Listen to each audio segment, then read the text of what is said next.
right!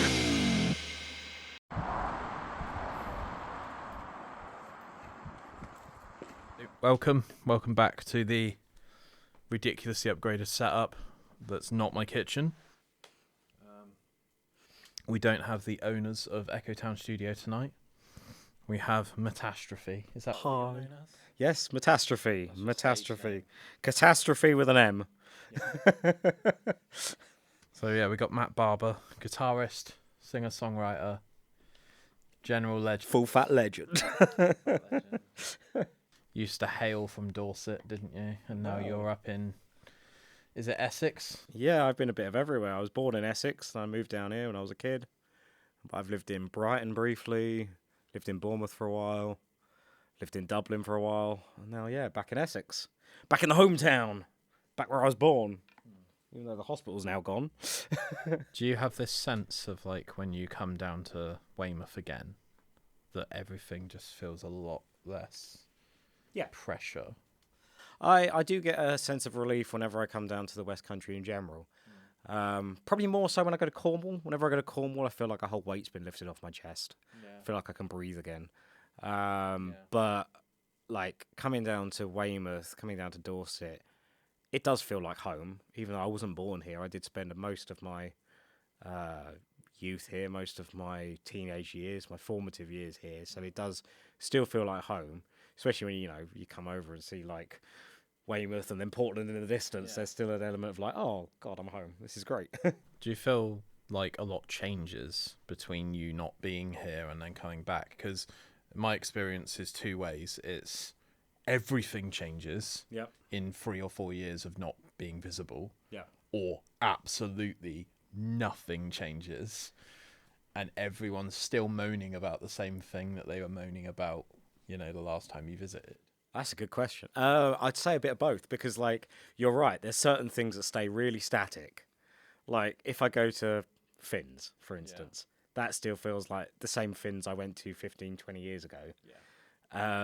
And if I talk to the same sort of people that go there, regardless if I've met them before, regardless if they're younger, they still have the same problems that me and my mates had, 15, 20 years ago. They talk about the same things. They're going through the same relationship woes, or they're going through the same...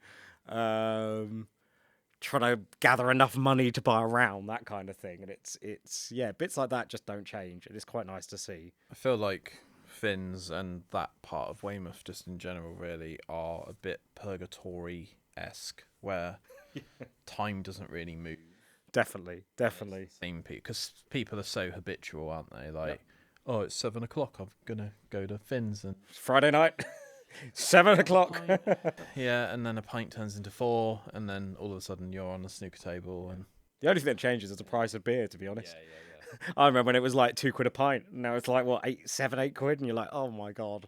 Now Freddo's cost 70 quid. Yeah, I need a mortgage for a Freddo. Work a week. But yeah, that part of it changed. That part of it doesn't change. But then certain things do change. Like when I went to Portland, I think it was sometime last year, I noticed that the school I went to got knocked down. Like Royal Manor's flattened. And I was like, oh, okay.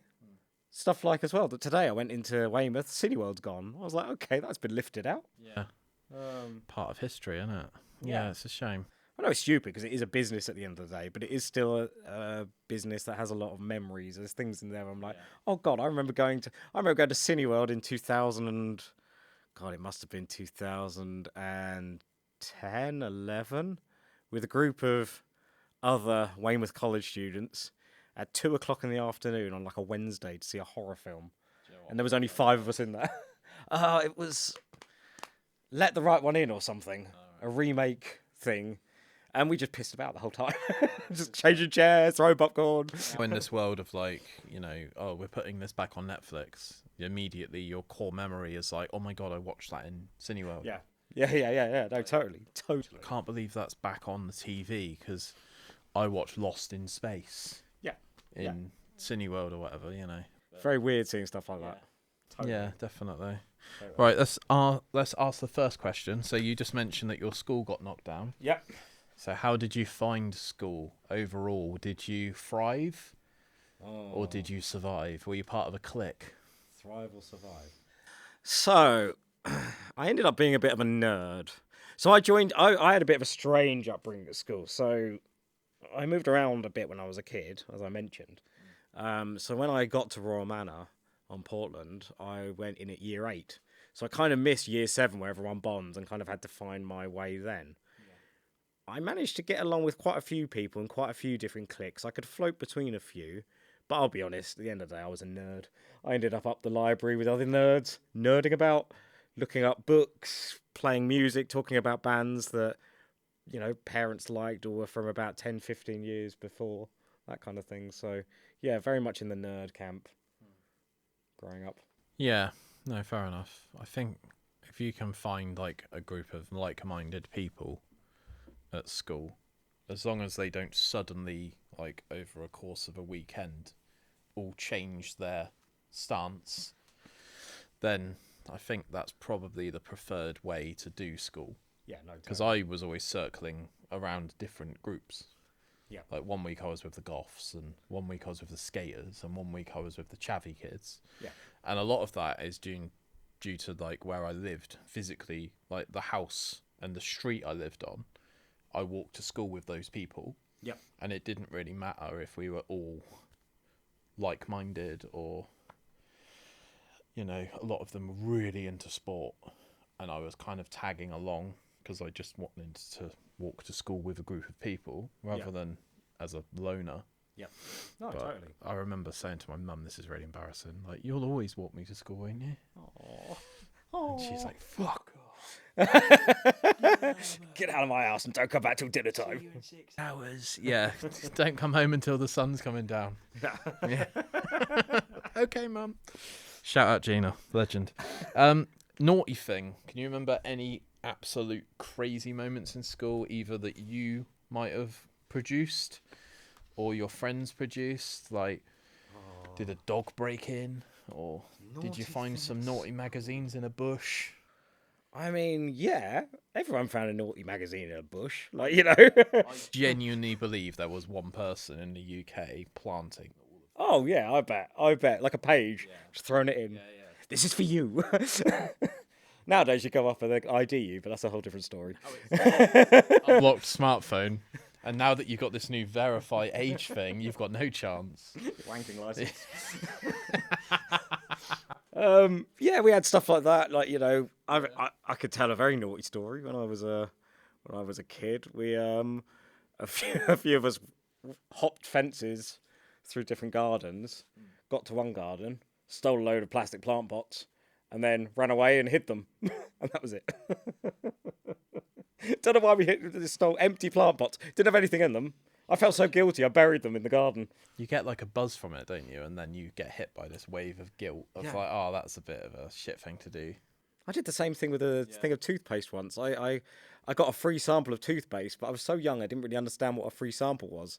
And again, so scared. Basically, if I thought I was in trouble, I buried something in the garden. That was your self-preservation. They're going to dig up my parents' garden one day back in Essex, and they're going to be like, what the heck happened here? That's an episode of Time Team that I want to be. Tony Robinson thing. Cryogenically unfrozen to watch. I love it. Awesome. Music. Yo. We can get onto our musical history at some point if you want, but was guitar the first thing that you played as a young musician? Was that your first instrument of choice? Yeah, so I wanted to play other things, I think. I have memories of being interested in stuff like trying out the violin, trying out the flute, trying out piano, trying out other stuff. But my auntie and uncle my whole family's into music in different ways, shape or form. My granddad played guitar and liked to sing, just at home. My mum was really into psychedelic music and stuff like, Black Sabbath, that kind of thing.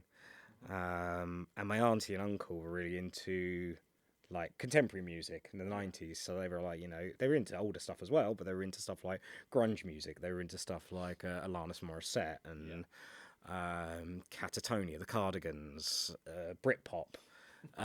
Those two bands have never been put together that quickly.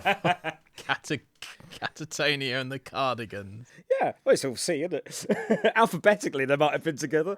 But yeah, they used to make me and my brother mixtapes, and they were both musical. Like, you know, they can both play like multiple instruments, and they were the ones who got me into guitar. They got me acoustic guitar and encouraged me to play Smoke on the Water.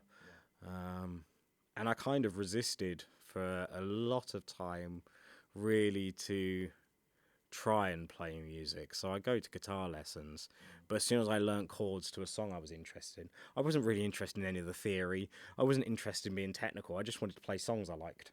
That was about it. Yeah, so there's a bit of a sort of famous story in the metal scene of Mark Tremonti from Alter Bridge thinking exactly that. Because he was getting his parents to pay, like, I don't know, $20 an hour or whatever. And his guitar teacher tried to teach him Twinkle, Twinkle, Little Star. Yep. And he just stopped going to guitar lessons. Yep. And I know a lot of people might not know who Mark Tremonti is, but to a lot of people, like, Alter Bridge is one of the bands that they can keep coming back to. And they know that the guitar work will be solid. And he's a very good shredder. So yeah, there's a lot of, like, I don't know, there's something about being creative and then being told what to do. Yeah. That just doesn't seem to, it's not a conducive way to be if you're creative, you know? Yeah, because you then start to apply rules to your music. Yeah. There's other people, I'm trying to think off the top of my head, but nothing's coming to mind. There's other musicians I've seen interviews with who, and you just see the way they play piano, the way they play guitar. John Butler. I don't know if you've ever seen him try and teach people how to play his songs. No. But there's a tutorial on YouTube. There's a tutorial on YouTube of him trying to teach, like, his audience One Way Road, if you remember that song. It's got lots of harmonics and stuff in it. And he's like, I don't actually look at the guitar neck like a tab. I actually look at it as, like, parts of a song.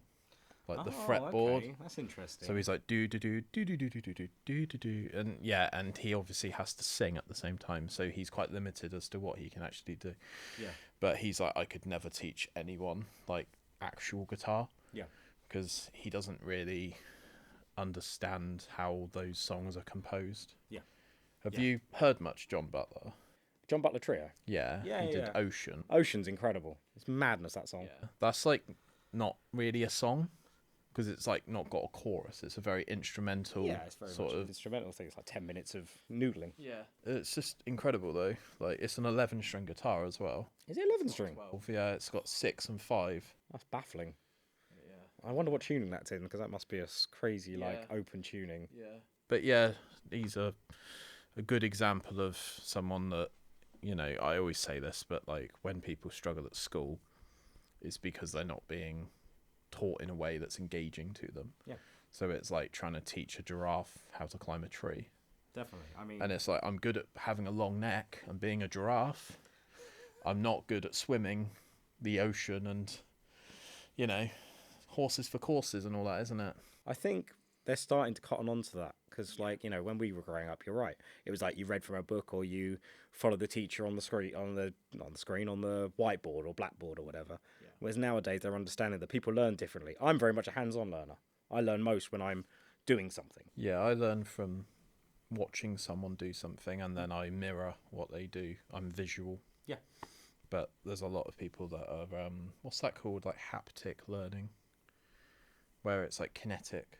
Yeah, I'd say I'm more kinetic. Yeah. I have to be fiddling around. Yeah, there's a lot of push as well at the moment for, like, neurodiversity and people, which is good, being able to actually wear headphones at work if the noise is too much, and not getting distracted by things because they've got ADHD. And I knew a sysadmin was like that. He was a Linux administrator, and he always had to put on noise-cancelling headphones. He wouldn't listen to music. He said, I just need to focus. It's just too much in an open-plan office. You can't focus. I think I've told this story a couple of times now, but if you're new, then subscribe. Brewdog, when they were coming up as quite a big company, they gave someone in their office, because at one point they were just one big office, they gave someone a pair of noise-cancelling headphones, and that was their, like, focus hour, and they got, like, one of these a week. And I think as a joke, they put, like, beer cans on the side, like the Super Bowl. And they basically said to all the other people in the room, do not disturb that person under any circumstances. If he's wearing headphones, don't do it. And if you do it, you have to buy the next round of drinks the next time we have a work night out. That's amazing. But it's like, there's something about when people are like set to D&D, you kind of want to bother them. Like, poke. Like, what's that all about? Yeah. But yeah, there we go. I digress. What can people expect from your live shows now that you're a solo artist? Oh, artiste. So I've been experimenting with my act a bit through the years. I used to try and through the year. Earlier this year, for the last year or so, I was writing stuff that was quite miserable, if I'm honest. I was listening to a lot of The National and Ren and people like that, and they are fantastic musicians. Like, their music is incredible, their lyrics are incredible. But I ended up writing stuff that was quite miserable. And then I did played Teddy Rocks, which was amazing, playing the VIP. Big shout out to everyone there and everyone who was involved, because it's for charity, so it's fantastic. Such good vibes, and everyone is incredible. But anyway, I played the set. Afterwards, I felt, beyond technical issues with my guitar, I felt a bit like, is that what I want to do? Like, if I go to a show, I want to have fun. Yeah. You know, I have way more fun going and seeing someone like Skinny Lister, going and seeing Beans on Toast, Frank Turner, than I do going and seeing, as much as I love the music, like watching Damien Rice or The National or Ren, like their stuff. I like listening to it on headphones and relaxing and, like, you know, going for a walk or something or contemplating things. But actually going to a show, I want to be upbeat and jolly. Yeah. So after playing Teddy Rocks, I then watched some other acts that were on. So they had Aubrey on. Aubrey's incredible. Clatters was playing, and Clatters is incredible. And Ed Bleach was playing. Fantastic. And I was like, I wonder if I can take the way I've been writing lyrics and make more of a show I want to see.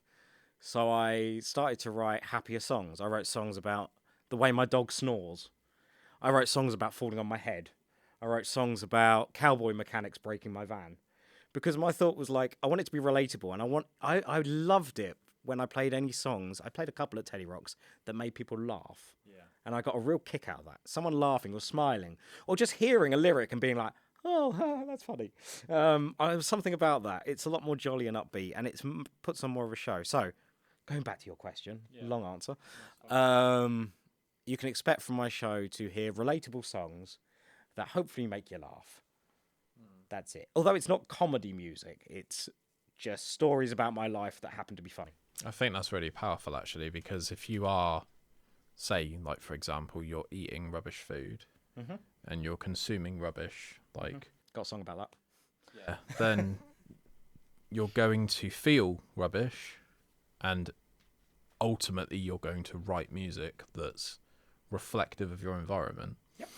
Which is why you've got places like this that exist, where you break out of your bedroom, you come to a music studio, you have a week here, you get absorbed by the nature and the countryside that's surrounding the area, and you find a way to break out of your own thoughts. Yep. And I think that that's, like, super powerful because, yeah, like, I've heard a lot of Ren recently, and I really, really like Youngblood. I think he's fantastic. But his music was very introspective back in the day and very sort of cutting and deep and heavy. Whereas now it feels to me like, this is from someone that hasn't actually seen Youngblood perform live, but he seems to want to, like, throw big balls into the crowd and people, like, hit them and it's a party. Yeah. And I think that really nicely kind of ties into why I think Ross, who has actually asked you a question in here. Ooh. He got off the drum kit in Desert Rose and he wanted to perform to a crowd. Yeah. And in, obviously, Rumble Fish Twist, he was at the back of the room. Yeah. So he wasn't able to put on the show of confetti cannons and chaos and ball pit balls of death. Yeah. Most you get is an energetic drum solo. I think there's something, especially as a one-man thing, I think there's a lot of sort of respect and it's not easy trying to entertain a whole crowd of people if you're up there by yourself and you're kind of hiding behind your guitar in a way, you know what I mean? Yeah. But yeah, there's a lot to that, I think, where if you're constantly writing songs that are like, I'm always thinking about overthinking and I don't really know what I'm doing in this world, then you'll get off stage and be like, fuck, man. Yeah. Like, I've kind of just overshared to a crowd of people that might all be thinking the same thing. Yeah. But there isn't really an answer. I'm kind of just rambling and just going. Yeah. Whereas if you're like, don't worry about it, let's have a laugh and slip on bananas and... That's the difference between live and studio. Like if you're listening to something and you're in a crap mood, sometimes you just want to wallow and you want to listen to that sort of music. You want to go outside and be like, I am going to be brooding and atmospheric and I'm going to sit here, stare at the rain and listen to some sad music because I want to wallow and I want to be sad. And that's totally fine. Everyone does that. I do that sometimes. I have a morning where I'm just like, everything's annoyed me. I'm going for a walk with the dog and I'm going to listen to sad music. But if I'm going out for a experience, I'm usually going out for a positive experience and a happy experience. I don't go out thinking, I'm going to go and be sad tonight. Yeah, I'll just check my calendar. Oh, I need to be sad at 7 p.m. Yeah. But I think it's important to feel those feelings and those emotions and sit in it for a bit. Yeah. Because I think sometimes when you're phoning it in and you're like, no, I have to be positive. Yeah. Then the next day, things come back at you twice as hard as you threw them away, sort of thing. Yeah. But yeah, I remember one of your songs. It was like all over Instagram for me. It was It's Too Hot. I literally couldn't escape that. Like, and it was obviously what we were all thinking at the time. And you, to be fair, you got that up on social media quick. Heatwave, go. If you drop that now, it wouldn't make any sense. Yeah. Like, oh, I recorded this in May. It's now August, you know. Yeah, I think you did quite a good job on that. But I imagine you can only play that song at certain times now. Yeah, I couldn't really play it in the middle of December. Yeah. It's too cold. Yeah, I thought maybe I'll do a spin on it called It's Too Damn Cold. Yeah. Try and like flip it on its head. But yeah, sometimes songs come to you that quickly and that easily, don't they? Because they're like right in front of you. All the songs that I play now, pretty much in my set, which is just over an hour long at the moment, came to me. They've needed tweaking afterwards, but they pretty much came in like 10 minutes. Yeah. They came as almost not fully formed, but the lyrics started flowing and it just came flowing out the off onto the page. It came out straight out of the head. I find if I have a lyric I like, sometimes I can agonize over trying to turn that into a song and have to scrap it and throw it away. I've got like 50 or 60 songs where I've written the first 2-3 lines, but it's just not flowed. Even though I really like those lines, it just can't become anything. I think it's really important to like not force that as well, because there's a really profound saying that Jimmy Carr of all people has said, which sounds kind of similar to what you just said, but in a different way. It's sometimes you have to kill the babies that you love in comedy, because he'll try and think of a premise and he'll literally spend like 3 to 4 hours of his like evening being like, this is the punchline. How the fuck do I reverse engineer this? How do I get to this punchline? Yeah. And he has to just completely separate his head from his heart and move on to something else.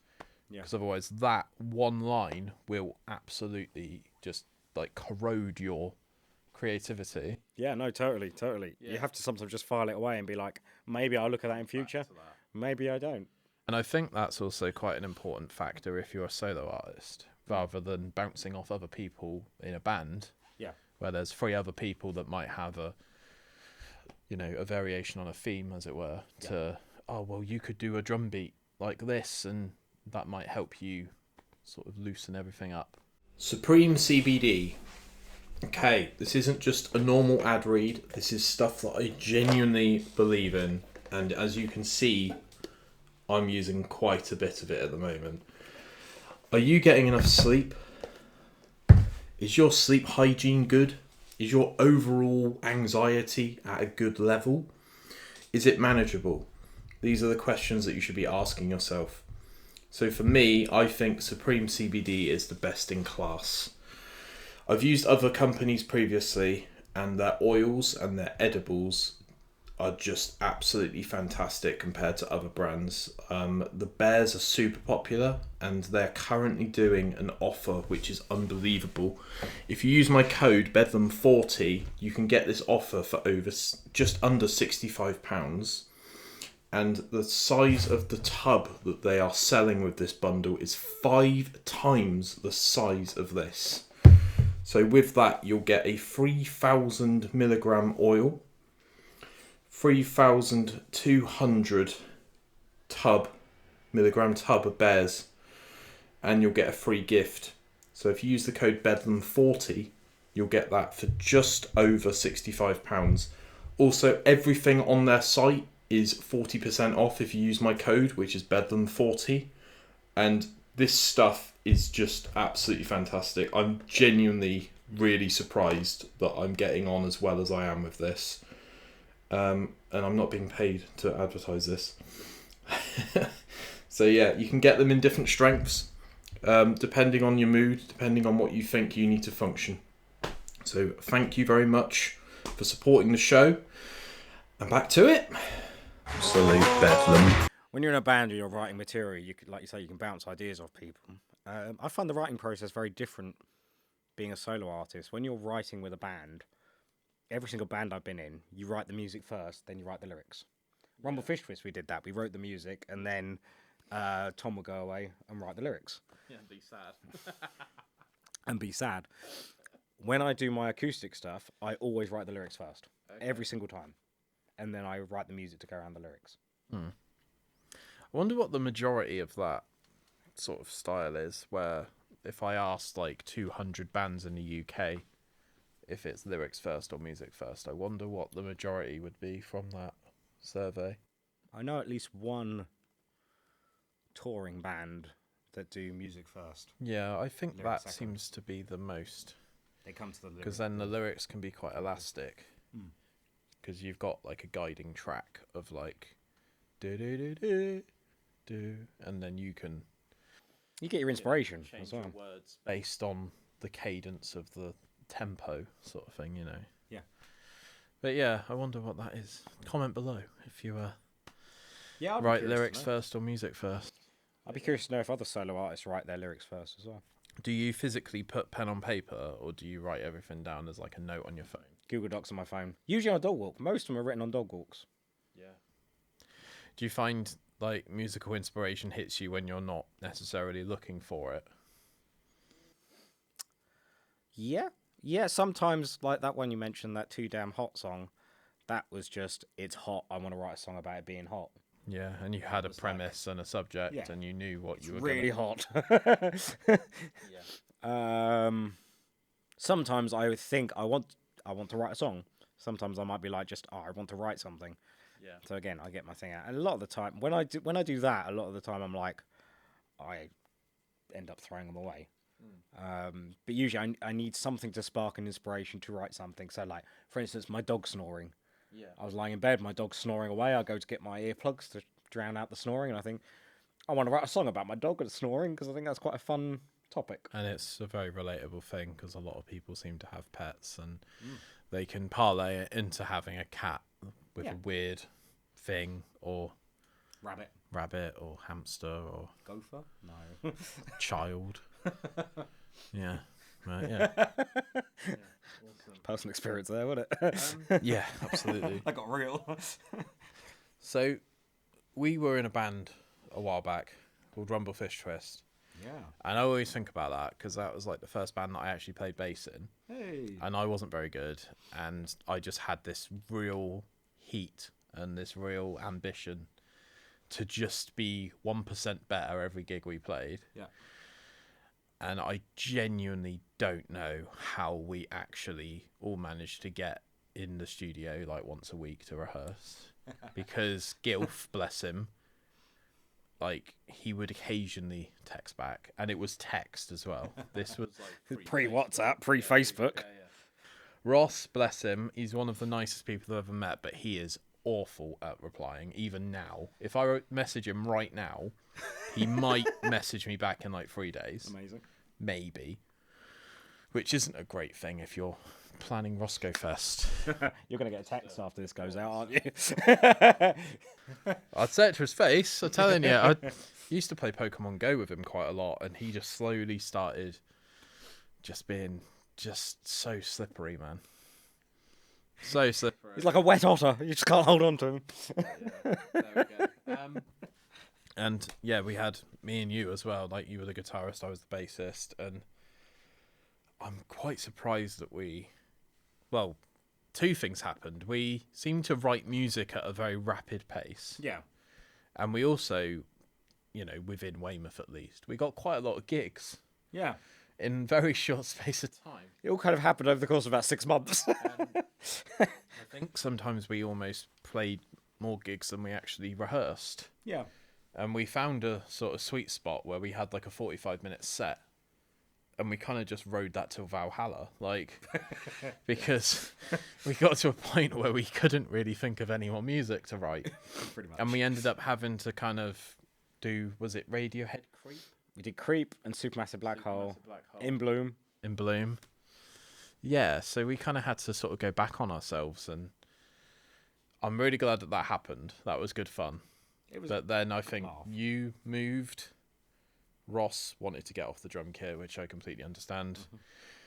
Gilf kind of faded into obscurity, and now he's like the master of reptiles. I don't know if you've met him. I've seen him on YouTube. It's a YouTube or something. I was like, yeah, no, he knows his stuff. I'm just glad, because without sounding horrible, Tom, I always had a real sense that he was very, not autistic, but if you gave him a subject that he was interested in, he would absolutely, he would hyper-focus.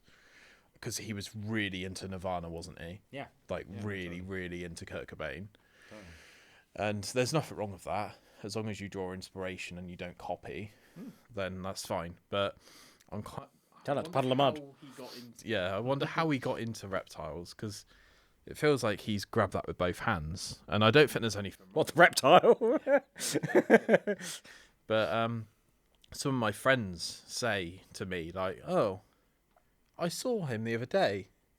And, he had, loads of school kids.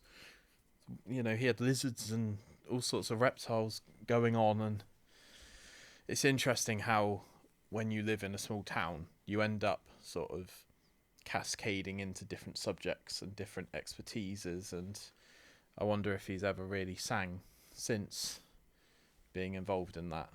But it just felt like a whirlwind of kind of right place, right time, where we were prepared to play gigs and we were getting offered gigs. Did we ever get paid? I think we got 25 quid one. I think we got something from the Dolphin, but it could have just been a free drink. I'm not sure if we got... I don't know. I can't remember. And then we did that one on Portland, didn't we? That was our last ever gig. At that church-y kind of building. Oh, Fraggle Fest. Was it Fraggle Fest? The thing that Hex planned. That was an all-day thing. Yeah, that was good. I like that. Yeah, that was our last gig, wasn't it? That was actually on a stage as well. The Pavilion. That was the biggest show we did. Fixers. We did the Pavilion. Yeah, with the ITV Fixers, yeah. I got to stand on a platform. Yeah. And we had a green room. I'd never been in a green room. Yeah. I should have requested stuff. I didn't request anything. I didn't have a rider. No, it was very much a whirlwind. But it's that kind of that. I think we'd have probably done more if none of us had any money. We were all bloody broke. We were practicing in the youth club. I could barely afford new strings. Yeah. My guitar was knackered. Yeah. My amp was always knackered. I had to borrow amps because none of my stuff worked. Yeah, I don't know what Tom was doing employment-wise, but Ross was either working at a fish and chip shop or working at a pub. Mm-hmm. I was working at a pub, and sometimes I had to beg, borrow, and steal to get a night off to play a gig or to rehearse. I was at college Monday to Friday and then working Saturday and Sunday. Yeah. But I barely had any money still. Yeah. Because we always practiced at that youth centre, didn't we, near Asda? Tides. With all the equipment that was knackered. What the fuck? like, Jesus Christ. It was proper screwed. Yeah, it looked like the warehouse of Temu or something. And it was such a small room, and we turned everything up so loud. Yeah, absolutely. No one could hear anything. I couldn't hear anything afterwards. Yeah, it's good fun. No, it was really, really good fun. I would love to have done, yeah. I like writing all the riffs and playing around with riffs and stuff. Yeah, because a lot of Rumble Fish Trust was quite sort of catchy chaos. And sometimes I'd realise, like, a few months down the line that I was actually playing, like, the wrong root note. But we were having so much fun that we just didn't really care. Doesn't matter. And I think we gave a certain amount of energy to the crowd, and they seemed to sort of receive it quite well. He embraced the chaos. I remember once I was playing guitar by my head, walked into the audience and pulled the lead out. Just went silent. Probably the biggest false start in music venue history. Well, I didn't even mean to say false starts then. But that was the Roadhouse. Do you remember that? The Queen's became a comedy venue. We were promised by the landlady at the Roadhouse that they were going to get Jimmy Carr, Frankie Boyle, Russell Howe. It was all just words. And I think, to be fair, though, like, when the Queen's Hotel shut, the Queen's was fucking crazy. Sometimes when I think about that place and, you know, I wasn't even 18. I wasn't ordering, like, alcoholic drinks, but some of my friends were older than me, and they were ordering, like, rum and coke, and the person behind the bar would literally get a bottle of 2-litre Coca-Cola from under the bar, not even in the fridge, and just start pouring it into this, like, cheap rum and charging, like, £4. And I'm like, that did not cost £4. Like, that bottle of Coke and that rum probably cost about 14 quid. So your markup is like 7,000%. The markup on Coke is generally coming out of a tap is expensive, isn't it? It's like 2p a pint or something. They had like Jeffree Star play there, man. This was I remember back when, because Queens had a few that was when Queens was going through the N-Dubs played there through the new wave. That was like 2006 to 2008 roughly, because then it was Queens. They managed to get loads of like really big acts come down for that, and then it became the Comedy Club, and then it became Queens again, didn't it? But more sort of jazzy. Yeah, is that right? And now it's like a lawyer's. Yeah, it's like a soliciting building. Yes, if the walls could talk in that place, Jesus Christ, crazy world. It did have a really good vibe for like an alternate. It wasn't, because Finn's was very much your rock and your metal, whereas Queens had this sort of alternative vibe with all the graffiti and everything on the wall. Well, Queens had such a logistical advantage because as soon as you got off the train to come to Weymouth, which is the end of the line. Queens is literally right there. I remember watching Mighty Boosh in there. They used to show episodes of Mighty Boosh live when they were like, you know, the new season was on. I always think with like music venues that there's so much you can do in those places that you just, like, you could get a guitarist to come in and get some students to come in and you could teach them all, you know. I would do a lot of stuff like that if I had a music venue. I think I would really push it to the nth degree.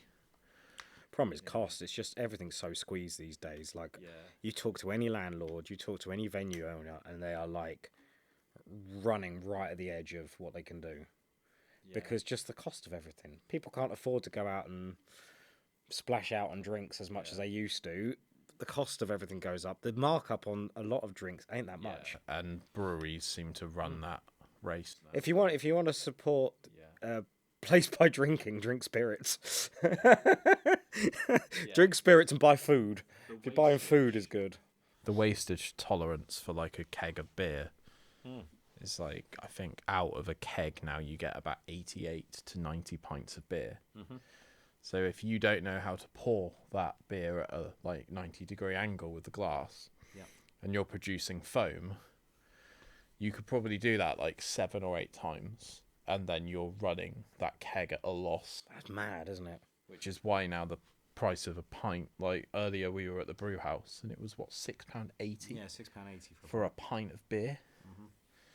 It's bloody good, but I wonder if that place, if it was made in that building, so there wasn't even a logistical factor of transportation. Yeah, no, totally. Like the cost of, if you go to London, if you go, it's just make up a price. Insane. Dublin used to be horrendous for beer, like absolutely horrendous. Yeah. Did you I think I might have asked you this already actually, but did you ever encounter a band in Dublin called The Scratch?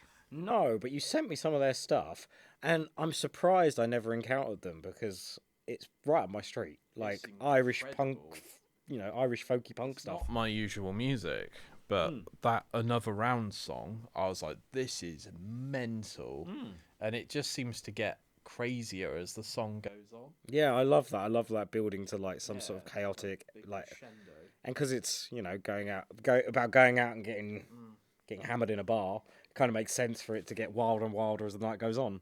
Something as well about the Irish language and the way they talk, where you can kind of understand every fifth word, and it's like, when you I don't know if you do many voice notes on WhatsApp, but if you pump up the speed, because you can do 1 times, which is normal speech, like you and me right now are talking. Yeah. You can jump it to 1.5 and you can kind of understand what someone's saying.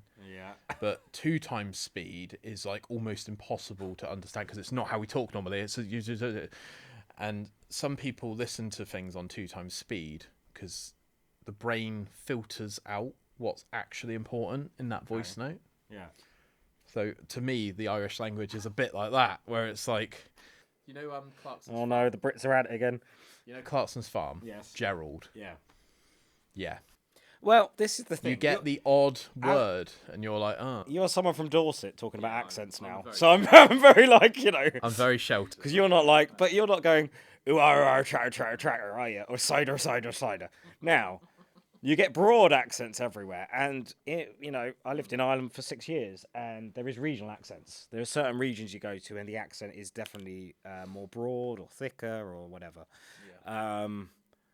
But, it can range hugely. The same here. If I go to Liverpool, I have no idea what they're talking about. That's fair. If I go to Manchester. Yeah, exactly. There's certain places in the, if you go down to Cornwall. Yeah, Scotland. Everyone sounds like a pirate. Yeah. Yeah, there's definitely this thing with if an American hears someone from the UK, it's like, oh, Queen, cup of tea, fish and chips. Yeah, no, that's you get your announced pronunciation, which is like your BBC language, your Radio 4 language accent, but yeah, yeah. Yeah. I haven't been to Ireland. I really want to go because there's a podcast I listen to quite a lot called the Blind Boy Podcast. Oh yeah. And they did a lot of recording in Dublin, like live shows. He does a lot of live shows, and he's from Limerick. And I completely understand what he's saying because he speaks at quite a low tempo. But there's that thing with Northern Ireland and Southern Ireland, isn't there, where there's a different cadence. Oh, that's spicy. No, it's Northern Ireland and the Republic of Ireland. I'm about to get cancelled, aren't I? I need to shut the fuck up. Ireland. Cool. Right. So Roscoe, yes, as we mentioned earlier. Yes, the legend. Shit at replying to messages. No, that's not what I've written down. Reply to your messages. He's actually asked a question for you. Oh, okay. So I've got one fan. Yes, I'll reform Rumble Fish Twist just for the lols. I will be sending Ross this episode as well. I'll probably send it to him every day until he responds to me. We'll see how many times I have to send it to him. Let's say at least 10. He wants to know what your personal favourite Rumble Fish Twist riff was that you wrote. What do you think my favourite is? Because I think I can know what you're going to say, and you're wrong. Classics. Innocence was quite cool, because it was quite bassy and drummy. Yeah, I got to sit down for a bit in that one. It was lovely. World News was quite all over the place. Mm-hmm. It kind of felt like a musical version of someone falling over. Our biggest hit was False Starts. Mm-hmm. And I really, really, really, really wish we actually went into a studio and recorded some songs.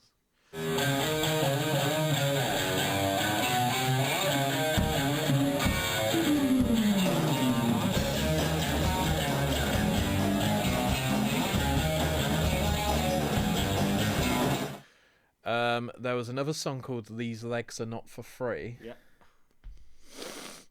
And "Find Yourself." Yeah. That was like quite a Nirvana-y. That was just like heavy, wasn't it? 4 chords. Dun, dun, dun, dun, dun, dun, dun, dun, dun, dun, dun. And I can't remember anything else that we did. It's all a blur. There was one that was like quite high up. I can't remember how it went. Not the only answer. Oh yeah, love is not the only answer. Yeah. That was one of our later songs, wasn't it? And one was called Red Rocket, if I remember rightly. I can't remember how that went. I can't even remember how the bass went for that, because it was quite. Who wrote? Like, someone came into the studio with that, and they were like, that was a relative of Roscoe's.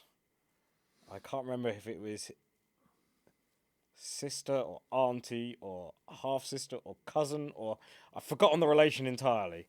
But they're a really good artists as well. And yeah, Roscoe came with that. Maybe. Nikki yes. Hunter. Yes. She's like one of the sickest graphic design artists ever. Yeah. Always wore funky hoodies to the gigs. She helped do a lot of stuff with Desert Rose, and sick. I think, helped a lot with the Roscoe and Co. Like the thing where it's Ross and it's like the baby fishes. Oh, I like circling him. Yeah. And I think there's like a battle pug or something with Silly Band, because Silly Band was that like heart with the needles going through it, wasn't it? It was very cool. That was an amazing logo. That had real Blink vibes. She's cool. Yeah. I only met her a couple of times, but she was like super into like anime and stuff, and yeah, she seemed really nice. Maybe she'll be at Roscoe Fest. My favourite riff though was before you move on, because I see you leaning toward your questions. Yeah. My favourite riff was World News. I forgot that song existed. Dun, dun, dun, dun. You mentioned it a minute ago. I can't remember how it went. Down the stairs. Do. I can grab my guitar and play the riff if you want. You could play us out to that if you want. Yeah, right. Yeah, I love that because it was some of the guitar bits in that I took from Interstellar Overdrive by Pink Floyd, because that was Interstellar Overdrive is dun dun dun dun dun dun dun dun dun dun. So the sort of going down the scale at the end was very much Interstellar Overdrive style, and then the dun dun dun dun dun dun dun dun dun dun dun came from a Black Sabbath song. That idea of I think it's NIB or something has this like or Black Sabbath, the song has like that dissonance between the E, D, and A string when you're doing like 5th, 7th, 6th fret. And yeah, that's where it originally came from, sort of melding of ideas. It was very much that kind of band though, wasn't it? It was just, this is my riff, this is my drum fill, this is my... Yeah. I remember like going back a little bit, like False Starts was actually really hard to play on bass. Because I wanted you to copy the guitar riff, and the guitar riff was easy. It's like 9/11. Yeah. Not the... No. Then it was like open 2, 3, 4. This is how many spicy things you can fit into a podcast. Yeah. And then it would go into the chorus, and that was like slow descending, like 9, 7, 5, 3, which is like the classic, like skip the note sort of thing. Because we wanted the guitar and the bass to double up on the riff, which made it really hard for you. I found though that was how I learnt the best. And even down to my last band that I was fully in, which was Fisher Riddles, the people around me in that band were way beyond my level of skill. Yep. And I just had to like keep up. I felt like I was like being dragged along by a horse. And I was like, I need to like learn how to tap, and I need to like actually play a 5-string bass, and I actually like... But yeah, I was too busy sorting everyone else's lives out in that band. That was the theme. When I was in a band, you were the therapist. I was the PA, the therapist. I was the booker. I was the tour manager. You retired. Very tired. And now I've started a podcast, and I have to do all of that for myself. Do you prefer being a solo artist to being in a band? I know it's a bit of a broad question. Well, I do both. So I do my solo stuff, which is all my original stuff. And what I like about that is I like the fact that I can just rock up somewhere and play. Like, I can choose where I want to go and play. I don't have to make any decisions beyond what I want to do. Like, I don't have to take anything else into account. I can come up with my own material and play it how I want to play it. Which is nice, like, not to sound like a control freak. But I'm in a couple of bands as well. I'm in a band called The Blatants, and that's a 7-piece, 6 or 7-piece, 7-piece. And we do, like, new wave covers. So stuff like Buzzcocks, stuff like The Clash, stuff like Echo and the Bunnymen, that kind of thing. And that's been fun to play in because I don't know a lot of the music. I'm hearing some of the music for the first time because I don't know much new wave. I know the punky stuff, but not much new wave. So that's been a really fun band for just broadening my musical horizons. Yeah. And I like that band because I don't have to think about the song choices. Yeah. They get picked for me.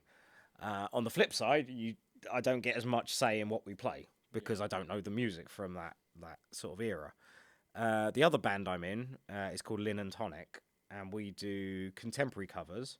And we had a gig last weekend. That was really fun to play in because we do stuff that ranges from like Coldplay to the Interrupters to the White Stripes to Nirvana, Fall Out Boy, and that's fun because a lot of it's heavier than the other band. And it's stuff I couldn't play on my own. Like, I can't be a whole band. I don't really want to play with backing tracks in my own stuff. So, yeah. I think I prefer, like, if I had to give them all up and just do one, I'd do my own thing because I really like, I love acoustic guitar. I love singing. I love going and watching people like that, like your Frank Turners, your Beans on Toast, your Ed Bleach, shout out. I love playing that sort of stuff, like, and I love listening to that sort of stuff. So I think I'd have to pick that. But they each have their pros and cons. Yeah, definitely. Yeah, I've never been a solo artist, but I imagine there's a sense of liberation to being like, actually, I can book my own gigs, and all I need is me and my guitar and my van, and I'll be there. Yeah, you can get on a train, you can get a taxi. Whereas if you're waiting for someone to get back to you and the promoter's chasing you and you're like, oh my god, I don't know if the drummer's free, and oh, I've got a wedding, I've got to go to this, and I've got to help someone move house, and then you need to find another drummer, and it's like, oh my god, I'll just say no. And you can rehearse anyway. You can rehearse in your garden, you can rehearse in the toilet, you can rehearse pretty much anywhere. Like, which is really lovely. And yeah, like you say, you're also open yourself up to more gigs as well, because people, as a solo artist, generally you'll get paid less because there's only one of you and not 4 of you or 5 of you. You can play in smaller venues. Like, I can play in a cafe, I can play in a field, I can play in a crematorium. Like, wherever you need me, I can play. So if you need a gig, let me know. Wasn't there a song in Rumble Fish Twist, Law? I'm using that word now to sound cool. Law. About a haunted house. Yes. Well, it was one I wanted to write. I wrote the riff to it, and we started to write. But I don't think this is when everything kind of fell a little bit. Like, it was all just ideas, and nothing really formulated. It was all just like clouds. And a house on a haunted hill. God, for the 3 people that know what Rumble Fish Twist was, this is going to be such a good episode for you. Those 3 people, the members of 4 people, the members of Rumble Fish Twist, and the other 3 people watching by accident on YouTube. What is this bollocks? It's on my recommended tab, so I'm going to watch it. Thanks for tuning in. Yeah, anyone who accidentally leaves YouTube playing, this plays late at night multiple times, ups the view count. Fantastic. Turn off your autoplay in settings, because you're giving all these random indie artists loads of views. 2 questions left, and then I'm going to leave you to it, because you're a busy boy, and I know that you've got stuff on. Yeah. And I know that we're kind of in the middle of nowhere at the moment, and I'm not planning to kill you unless you really annoy me in the next 10 minutes. So, yeah. Can't promise anything. Any questions for me? Anything you want. Why don't you play bass anymore? I do a little bit. I like the idea of actually coming into a studio and recording some songs, but I just found playing live, like, it was like a roll of the dice of if you were going to feel good afterwards or not. Mm-hmm. And that wasn't really even about the amount of people that you were with or playing to. Mm-hmm. But sometimes it was like, what, so you want us to go to Reading on a Thursday night? I've got to go work on Friday. The other bands. Or book PTO. And sometimes I found that, like, it was almost like we were getting paid to rehearse, which is never a bad thing. That's the dream. But you want a bit of feedback. Yeah.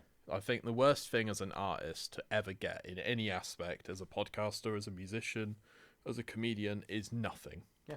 Apathy is the absolute bane of creativity in my book. Yep. So even if you've got people booing you and saying, you suck, that's feedback. You're still initiating a reaction to... It's brutal, but it's feedback. Yeah. And you can learn more from failing than, you know, succeeding. But I do occasionally play bass. It takes a lot for me now, though, to really get motivated. Like, there's been a couple of times where I've listened to, like, Sleep Token in the car and I've gone home and run into my flat and been like, oh my God. But, like, yeah, learning with Casper's been fun. Oh, I bet. Because he's like, can you teach me this? And I'm like, yeah, I can teach you it, but I need to learn it first. Yeah. And he wants to, like, learn some AC/DC or some Queen. Yeah. So because I've naturally got a bit more of a sort of memory, because he's 11 and I'm 35, and I used to play bass quite a lot for about 12 years straight, that I've got the technique down, and then I find that I learn well by teaching him. Yeah. So it, like, reinforces my ability. Yeah. Yeah, you have to know what you're doing before you pass it on. But I can't remember the last time I plugged my basses into an amp. Yeah. But I'm not against the idea. I found it towards the end of my sort of tenure, it was getting a little bit stressful. And when you're also running a podcast, it's like something's got to give way. Yeah. Like, you've only got so much free time, haven't you, really? I imagine. With a full-time job as well. Capacity with your job, being a solo artist, and having two bands, you probably wouldn't be able to squeeze something else into your... If I did anything else as well, my wife would kill me. Like, you know, which is understandable. There's always that creative scratch to itch, though, isn't there? Especially when you almost don't know what to do with yourself. I like having something to do, but I wouldn't want to do anything else. Yeah. And in fact, even that, sometimes I'm like, this is a lot that I'm doing. And I kind of am like... I don't think it's very good for hindsight when you're just constantly hitting stuff and you're just driving. You've got to take your foot off the pedal sometimes and be like, wow, I've done a lot in the last 2 weeks. Yeah, no, totally. It's that whole sort of stop and smell the roses thing, isn't it? Of like... bit of reflection time is actually quite important, because otherwise you're just going and you don't even realise what you're going. Yeah, you're just burning yourself out.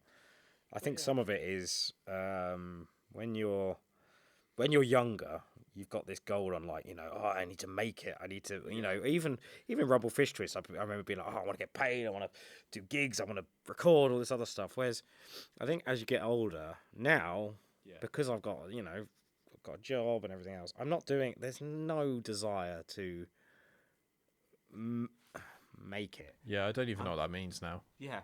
I just want to play music and have fun and make people laugh. It's such a rush going on stage and seeing you make people dance or smile or sing along or something. Like you say, having feedback, having a reaction.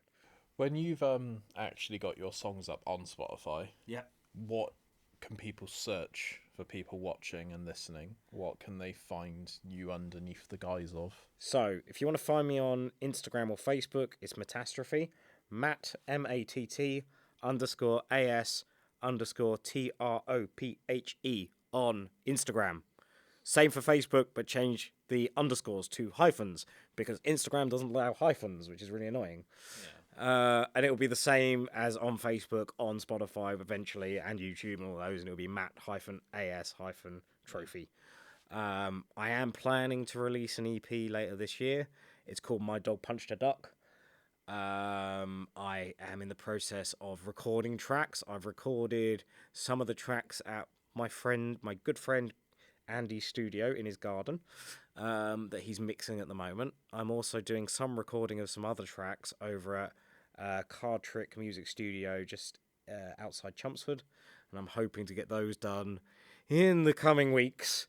I have the artwork done by the awesome Jacob Courtney, and that'll be on my Instagram soon. You'll get to see that. There's a wonderful picture of my dog and a toy duck that's been punched. But yeah, that's the plan. Fantastic. And if people want to book you for a gig, if they like the idea of animal cruelty, I can tell the story about why it's called. So it's called My Dog Punched a Duck because if we do another episode, please don't come after me, RSPCA or Peter. You have to explain it now or never, unfortunately. I was camping earlier this year up near Norfolk, and I sat outside this like converted cabin thing, and I was watching my dog sort of looking up at the sky, and then running around and then looking up again. And then these 3 ducks came flying low by a fence, and as they came in, my dog jumped up on his back legs and pawed one out of the air. Nothing was injured. The duck flew off, but I've never seen that happen before. I've never seen a dog punch a duck in mid-flight. And then I was like, well, that's the name of the EP. You could do a interview from the duck's perspective, and it could be like, oh, Matt was struggling to find a song name or album name or whatever, and then it hit me. I could do a call and response song for that. Yeah. I might be writing on the way home. Uh-oh. I know what you're like when you've got an idea in your head. Yeah, so that's what's next. If people want to book you for a show, is there like an email address that you can shout out now, and hopefully your inbox will get absolutely annihilated? Message me on Instagram, message me on Facebook. On my Instagram, on my profile, there is a email address. It's mattastrophe.music@gmail.com. Very good. Awesome. Well, this has been fun. Yeah, it's a good laugh. Good to catch up. In case you can't tell, we're actually friends in real life. Not really. This one's been a bit more natural than some people that like join a Zoom call with me and they're like straight like, right, like, let's talk about school even though I don't know who you are. Business. Promote. But yeah, thanks for watching. And if you are new, please consider subscribing. Please consider paying me for the work that I do, because I do put a genuine, decent shift in every week to get this podcast out. So there'll be like a Ko-fi and a Buy Me a Coffee and a PayPal link down below if you're interested. If not, fair enough, but I appreciate you all regardless. But, you know, every little helps, as they say. You can't say that. That's copyright infringement. Yeah. It's a place... Did you say someone got, like, a Tesco got firebombed or something? Oh, that was Bristol years ago. They tried to open one in Stokes Croft and it got riots ensued. So every little doesn't help. No. Every little gets worse. But thanks for watching. And I'll see you in the next one. Bye. Bye.